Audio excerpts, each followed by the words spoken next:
زندگی آیات کے ساتھ سورہ آل عمران کی آیت نمبر 173 میں پروردگار عالم ارشاد فرما رہا ہے، بسم اللہ الرحمن الرحیم، الذین قال لهم الناس ان الناس قد جمعوا لکم فاخشوہم فزادہم ایمانا وقالوا حسبنا اللہ ونعم الوکیل۔ جب کچھ لوگوں نے ان مومنین سے کہا کہ لوگ تمہارے خلاف جمع ہو رہے ہیں، پس ان سے ڈرو، تو یہ جملے سن کر ان کے ایمان میں اور اضافہ ہوا اور وہ کہنے لگے کہ ہمارے لیے اللہ کافی ہے اور وہی بہترین کارساز ہے۔ جنگ احد کے بعد مدینہ کا ایک منظر تصور کیجئے کہ جب جنگ احد ختم ہو چکی اور مسلمان زخمی ہیں، 70 کے قریب شہداء ہیں اور گھر گھر میں غم و اندوہ ہے، مدینہ کی فضا بوجھل ہے، ظاہری طور پر دشمن نے برتری کا تاثر قائم کر لیا ہے اور قریش مکہ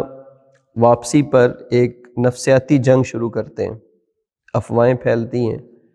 اور وہ افواہیں یہ ہوتی ہیں کہ ہم دوبارہ آ رہے ہیں اور بہت قوت کے ساتھ آ رہے ہیں اور اس بار ہم مدینہ کو ختم کر دیں گے، تم مقابلہ نہیں کر سکو گے اور تم مقابلہ نہیں کر سکتے۔ جنگ احد کے بعد اس مرحلے میں ایک نفسیاتی جنگ شروع ہوئی اور گویا ایک بیانیے کی جنگ تھی اور ایک خوف کی سیاست شروع ہوئی اور یہ ایک طرح کا میڈیا وارفیئر تھا۔ ایسے ماحول میں اللہ کا کلام نازل ہوتا ہے،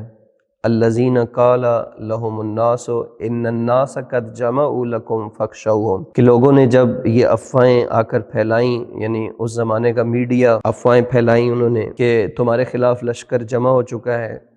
اور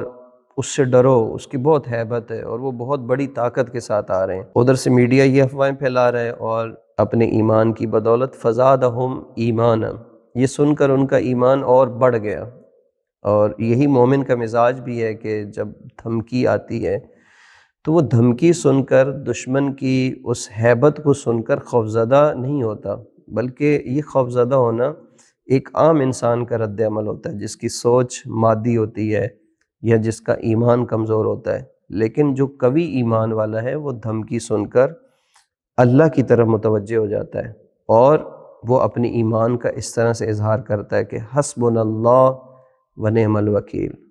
اللہ ہمارے لیے کافی ہے۔ اس کے بعد والی آیت میں یہ کہا گیا کہ فَانْقَلَبُوا بِنِعْمَةٍ مِّنَ اللَّهِ وَفَضْلٍ لَمْ يَمْسَسْهُمْ سُوءٌ، وہ اللہ کے فضل کے ساتھ لوٹے، انہیں کوئی نقصان نہ پہنچا۔ یعنی جب اللہ کے نبی نے دوبارہ سے اسی زخمی لشکر کو حکم دیا کہ دوبارہ سے وہ لوگ آ جائیں کہ جو اس جنگ میں زخمی بھی ہوئے ہیں وہ بھی اس لشکر کے اندر حتماً شامل ہوں، تو جب یہ لشکر دوبارہ سے تیار ہوا اپنی انہی زخموں کے ساتھ، انہی مشکلات کے باوجود دشمن کے مقابلے میں جب جمع ہو گیا تو یہ نفسیاتی جنگ اپنی موت خود ہی مر گئی اور حالات بدل گئے اور اللہ کا ایسا فضل ہوا کہ جن مومنین نے اللہ کے وعدے پر اعتماد کیا تھا اور میدان کے اندر استقامت اور مزاحمت اور ڈٹ جانے کو ترجیح دی، اور یہ اللہ تعالیٰ کی سنت اور اس کا وعدہ ہے کہ پھر اللہ کا فضل اس پر ہوتا ہے اور کامیابی اسی کے حصے میں آتی ہے۔ اور جب بھی کوئی قوم خوف کے مقابلے میں ایمان اختیار کر لیتی ہے تو اللہ اس کے لیے راستے کھول دیتا ہے، اور پھر قرآن اس حقیقت کو واضح کرتا ہے کہ انما ذالکم الشیطان یخوف اولیاءہ، یعنی یہ شیطان ہے جو اپنے دوستوں سے تمہیں ڈراتا ہے، یعنی خوف پھیلانا، ہیبت کا احساس دلوانا، یہ ایک شیطانی ہتھیار ہے۔ اور آج کے حالات میں بھی آپ دیکھیں کہ آج کا میڈیا بھی یہی کام کر رہا ہے اور وہ مسلمانوں کو یہ پیغام دیتا ہے، نفسیاتی طور پر مرعوب کرتا ہے کہ امریکہ سپر پاور ہے، ان کے پاس جدید اسلحہ ہے، ان کے پاس عالمی میڈیا ہے، ان کے پاس بہت بڑی معیشت ہے، ان کے پاس دنیا کی سب سے بڑی فوج ہے۔ اور آج بھی اگر آپ دیکھیں کہ ایران اور امریکہ کی کشیدگی اور عالمی سطح پر اس سپر پاور کا، اس نام نہاد سپر پاور کا یہ طاقت کا مظاہرہ،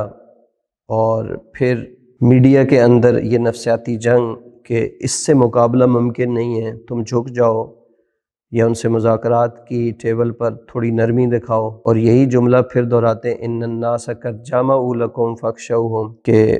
تمہارے مقابلے میں یہ اتنا سارا ساز و سامان جمع ہو گیا ہے جو دوسری جنگ عظیم کے بعد کبھی اتنی طاقت جو ہے وہ کسی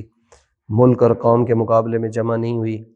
لیکن قرآن مجید یہاں پر مومنین کے لیے ایک فکری ڈھارس، ایک نظریاتی اور ایمانی ڈھارس بندھاتا ہے کہ حسبنا اللہ و نعم الوکیل، اللہ ہمارے لیے کافی ہے۔ آج بھی جب ہم اپنے معاشرے میں دیکھتے ہیں اور میڈیا چینلز کو دیکھتے ہیں، بالخصوص اس وقت بہت زیادہ تکلیف ہوتی ہے کہ جب مسلمان میڈیا دشمن کا اعلی کار بنا ہوتا ہے، اور سب سے خطرناک کردار ہے کہ وہ مسلمان ہوتے ہوئے دشمن کے بیانیے کو دہراتے ہیں، اور جو خبریں لے کر آتے ہیں وہ بھی دشمن کی دی ہوئی خبریں ہوتی ہیں، اور اس کے اندر یہ احساس دلوایا جاتا ہے کہ اتنی بڑی طاقت کے مقابلے میں تم کمزور ہو، تم ناکام ہو جاؤ گے، ہم کچھ نہیں کر سکتے۔ اور یہ لوگ نادانستہ طور پر یا شعوری طور پر، دونوں صورتوں میں فخشوہم کا کردار ادا کر رہے ہوتے ہیں، یعنی دشمن کے ساتھ مل کر ایک خوف پھیلانے والی صورتحال بنا رہے ہوتے ہیں۔ لیکن وہ لوگ کہ جو اللہ کے وعدوں پر ایمان رکھتے ہیں، ان کو خداوند متعال یہ پیغام دیتا ہے کہ ان تنصروا اللہ ینصرکم، اگر تم اللہ کی مدد کرو گے تو اللہ بھی تمہاری مدد کرے گا۔ لہٰذا آئیے کوشش کیجئے کہ آج کے اس حق و باطل کے معرکہ میں، اس نفسیاتی جنگ میں آپ محاذ حق کا ساتھ دیجئے، آپ امید کی خبریں پھیلائیے، آپ اللہ کے وعدوں کی یاد دہانی کروائیے، اور آپ مسلمانوں کے ایمان کے اندر اضافہ کیجئے، اور اللہ کے وعدوں پر ایمان رکھتے ہوئے مسلمان ملت کو اور امت مسلمہ کو اللہ پر بھروسہ کرتے ہوئے ان ظالم اور خونخوار طاقتوں کے مقابلے میں اپنی تیاری اور اپنی استقامت کو جاری رکھنا چاہیے، اور انشاءاللہ العزیز اللہ کی نصرت اور مدد مسلمان اور مومنین کو شامل حال ہوگی۔ والسلام علیکم ورحمۃ اللہ وبرکاتہ۔